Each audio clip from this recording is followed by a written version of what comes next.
Film ini berkisah tentang sebuah ramuan. Ramuan tersebut bukanlah sembarang ramuan, melainkan ramuan cinta.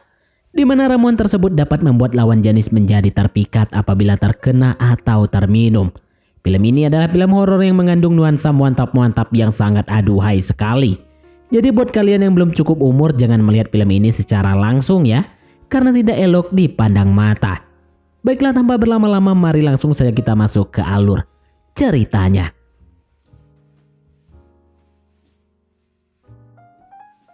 Film ini berawal ketika seorang bapak-bapak yang perawakannya cukup tua dan dia telah sampai ke Bangkok. Kita sebut saja karakter satu ini bernama Mbah Ujang. Di sini Mbah Ujang berada di sebuah bea cukai untuk diperiksa.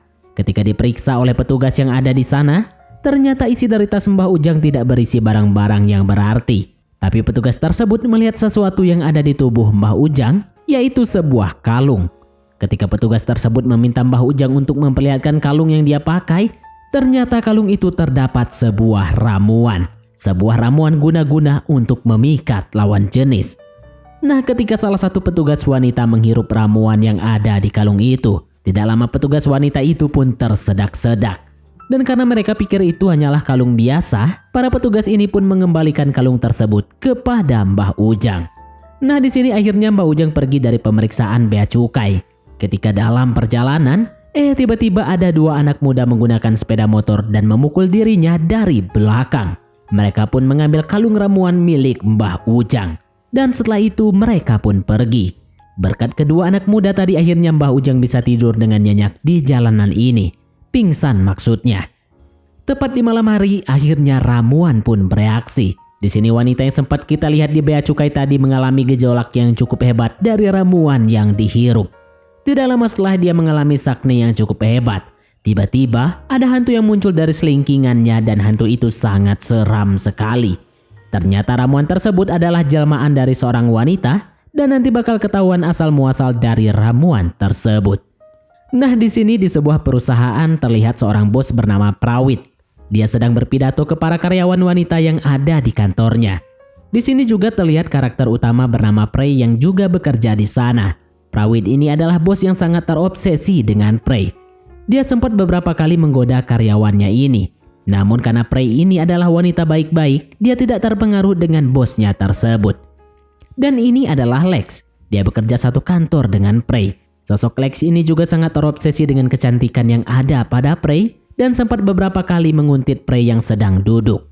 Karena sangat terobsesi, si Lex ini sempat berhayal dimantap-mantapin oleh Prey. Dan ia sungguh malang benar nasibnya. Nggak ada Prey pensil pun jadilah. Ketika si Lex lagi asik-asiknya berhayal, tiba-tiba temannya datang. Teman si Lex ini tahu kalau si Lex begitu menyukai Prey. Dan dia pun menawarkan ramuan cinta yang dapat membuat Prey jatuh hati kepadanya. Bahkan apa yang si Lex inginkan dapat dipenuhi oleh Prey. Ramuan ini adalah milik Mbah Ujang yang sebelumnya sempat dicuri. Dan dari tangan ke tangan akhirnya sampailah ke temannya si Lex ini. Dia memberitahu kepada si Lex kalau ramuan tersebut dapat membuat para wanita menjadi tergila-gila. Agar ramuan tersebut bekerja, ramuan tersebut dapat dihirup oleh si korban, dioles ke tubuh si korban, atau bisa juga dituangkan ke minuman si korban.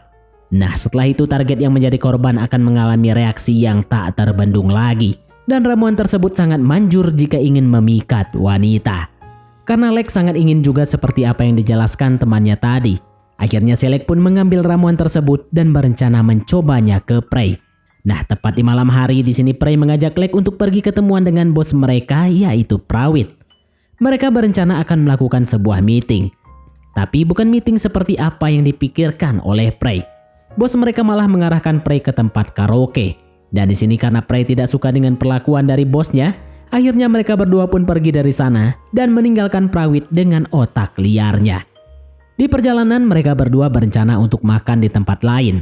Nah, karena ada kesempatan, di sini si Lex akhirnya melakukan aksi gilanya dengan membaca kalimat guna-guna dan menuangkan ramuan cinta tersebut ke minuman milik Prey. Nah, setelah Prey meminum minuman yang telah dituangkan ramuan tadi, mereka pun pergi dari sana. Di dalam mobil akhirnya ramuan tadi bereaksi kepada Prey. Dan di sini Prey mengalami sakne yang cukup tinggi. Karena si Lex melihat reaksi tersebut, dia pun mulai menjelajah Prey. Namun tiba-tiba Prey sadar menyuruh si Lex untuk keluar dari mobilnya.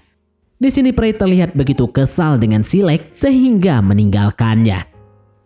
Tak lama di sini Prey merasa aneh dan tiba-tiba ada penampakan dari seorang wanita. Karena melihat itu, Prey pun berteriak. Di sini Lek yang melihat mobil Prey berhenti lalu mengejarnya. Setelah bertemu dengan Prey, ternyata di sini Prey telah kerasukan sosok wanita yang tadi dilihatnya. Dan hal itu terjadi akibat ramuan yang diberikan oleh Lek sebelumnya ke minuman milik Prey. Karena hal itu, Prey pun mengajak si Lek untuk melakukan aksi muantap-muantap di dalam mobil. Dan tidak lama, tiba-tiba Prey berubah menjadi hantu yang sangat menakutkan. Sosok yang merasuki Prey akhirnya menampakkan dirinya. Dan di sini si Lek merasa kaget karena ternyata dia sedang melakukan aksi muantap-mantap dengan seorang hantu. Dia pun kabur namun ditarik oleh hantu tersebut. Nah, dalam hal itu di sini Prey belum menyadari kalau dirinya telah dirasuki oleh sosok hantu wanita yang berada di dalam tubuhnya. Setelah kejadian itu, Prey pun pulang ke rumahnya dalam keadaan yang biasa-biasa saja. Setelah selesai mandi, dia pun merenung duduk di atas toilet. Dan tak lama, tiba-tiba dia melihat sosok wanita di dalam cermin. Dan ternyata itu adalah penampakan hantu yang merasuki dirinya. Keesokan harinya di sebuah minimarket, Prey bertemu dengan seorang pria. Dan pria itu bernama Tana. Dia adalah teman Prey semasa sekolah dulu.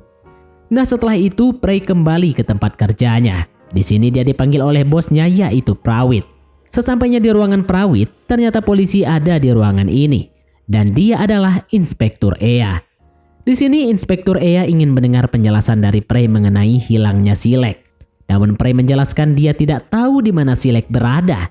Dan dia tidak ingat terakhir kali bersama Silek. Karena Inspektur Ea terus bertanya. Akhirnya bos Prawit membantu Prey dan berdalih bahwa Prey tidak tahu apa-apa mengenai hilangnya Silek. Karena hal itu, di sini Inspektur Ea merasa curiga dengan mereka berdua. Dan akhirnya dia pun pergi dari sana. Nah, tepat di malam hari para polisi menemukan mayat seorang lelaki yang terdampar di sebuah danau. Dan di sini Inspektur Ea melihat mayat tersebut secara dekat. Dan ternyata itu adalah mayat Silek. Di tempat lain, Prey berniat untuk bertemu dengan Tana. Dan mereka pun mengobrol tentang kehidupan mereka masing-masing. Sembari berjalannya waktu, tibalah waktu di mana Prey akan pulang. Nah, di sini Tana menawarkan kepada Prey untuk beristirahat di hotel tersebut. Karena hotel tersebut adalah miliknya. Dan karena Prey mengalami hari-hari yang begitu buruk, dia pun akhirnya mau untuk menginap di hotel tersebut. Dan tiba-tiba, di kamar ini mereka berdua pun melakukan ritual mantap-mantap semalaman suntuk. Nah, di sini aksi mantap-mantap yang dilakukan Prey dan Tana berjalan sesuai harapan. Karena hantu yang merasuki Prey tidak muncul di malam tersebut. Nah, keesokan harinya Inspektur Ea bertemu dengan Mbah Ujang yang berada di dalam sel. Dan mengapa Mbah Ujang ini tiba-tiba ada di dalam sel? Bukannya dia tengah tertidur di jalanan seperti apa yang kita lihat sebelumnya. Ternyata Mbah Ujang ini berada di penjara karena dilaporkan oleh seseorang dengan tuduhan dia membuat ramuan-ramuan ilegal. Dan karena hal itu dia pun dipenjara setelah sadar dari pingsannya. Dan salah satu ramuan yang dibuatnya adalah ramuan cinta yang sebelumnya telah memakan banyak korban. Di sini Inspektur Ea bertanya kepada Mbah Ujang, apa sebenarnya ramuan tersebut? Nah, di sini Mbah Ujang pun menjelaskan tentang asal-muasal ramuan tersebut. Ternyata ramuan tersebut adalah hasil ekstrak dari wanita Virgo yang tengah hamidun. Sirup merah dan tubuh dari wanita Virgo diekstrak dengan mantra-mantra kuno. Dan akhirnya terciptalah ramuan cinta yang dapat memikat para korbannya. Mbah Ujang juga menjelaskan jika ramuan tersebut digunakan dengan cara yang benar, maka ramuan tersebut bisa memanipulasi hawa nafsu dan menjadi budak dari penggunanya. Namun apabila ramuan tersebut digunakan tanpa seizin pemilik ramuan tersebut, maka akan ada konsekuensinya. Dan konsekuensinya seperti yang telah kita lihat, yaitu akan ada sosok hantu yang akan memakan jiwa dari penggunanya. Sosok hantu tersebut adalah perwujudan dari wanita Virgo yang tubuh dan sirup merahnya diekstrak menjadi sebuah ramuan. Itulah mengapa orang-orang yang telah berhubungan mantap-mantap dengan Prey, orang tersebut cepat atau lambat kondisinya dalam keadaan bahaya. Dan setelah Mbah Ujang selesai menjelaskan tentang ramuan cinta tersebut, di sini Inspektur Ea menunjukkan botol yang sebelumnya menjadi wadah dari ramuan tersebut. Dan terlihat ramuan cinta telah habis digunakan. Nah, di sini Prey yang berada di kantornya ternyata dia sedang diburu oleh Inspektur Ea. Berusaha untuk kabur, namun Inspektur Ea akhirnya dapat menemukan Prey dan membawanya ke ruangan interogasi. Nah, Inspektur Ea pun menginterogasi Prey mengenai ramuan yang telah dia minum sebelumnya. Dan Inspektur Ea ingin Prey menjelaskan semuanya. Namun di sini Prey tidak mengetahui apa-apa tentang ramuan yang dibicarakan Inspektur Ea. Karena hal tersebut, Inspektur Ea pun menjelaskan kepada Prey bahwa seorang wanita telah terkena sebuah mantra dari ramuan cinta. Dan apabila seorang pria bermantap-mantap dengan wanita tersebut, maka pria itu akan segera matoi atau menjadi gila. Nah, karena hal itu Inspektur Ea tidak ingin ada banyak korban lagi dan memberitahu Prey bahwa dirinya telah terkena guna-guna dari ramuan cinta yang dia minum. Prey yang telah mengetahui hal itu, dia ingin mantra dalam tubuhnya menghilang. Dan Inspektur Ea tahu siapa orang yang dapat menghilangkan mantra tersebut. Dan orang itu adalah Mbah Ujang. Dan tiba-tiba Inspektur Ea melihat penampakan dari wanita Virgo di dalam tubuh Prey. Karena hal itu, Inspektur Ea juga memberitahu Prey bahwa pria yang tidur dengannya dalam keadaan bahaya. Dan pria itu adalah Tana yang sebelumnya telah melakukan mantap-mantap dengan Prey. Namun di sini Prey belum yakin dengan apa yang dijelaskan Inspektur Ea. Untuk meyakinkan hal tersebut, Prey pun mendatangi Tana ke tempat penginapannya. Dan alangkah bangkainya, ternyata Tana di sini sedang melakukan ritual mantap-mantap dengan wanita lain. Prey yang melihat hal tersebut, dia pun ingin bergabung dengan mereka.